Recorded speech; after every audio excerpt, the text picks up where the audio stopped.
When you open Rubric Maker, you can start a new project by giving your assessment a name, aligning it with a course and adding a description. Save your file and go on to the next steps. The prompt editing screen is where you set up statements to guide learners through the assessment. Select the desired knowledge dimension and cognitive level for the task.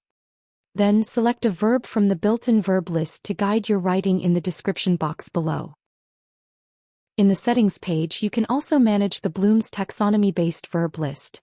Add, remove, or modify the list to fit your needs. Refine. Save your progress and go to the next stage.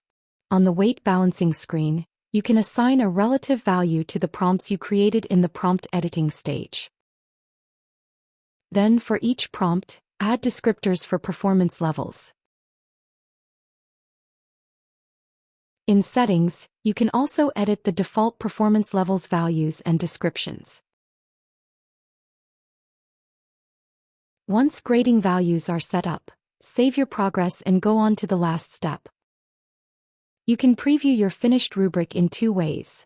First, as a Microsoft Word document. Here's a view of an actual export opened in Word. You can also preview and export Excel files. The exported spreadsheet is pre-programmed to calculate the total score on the assessment.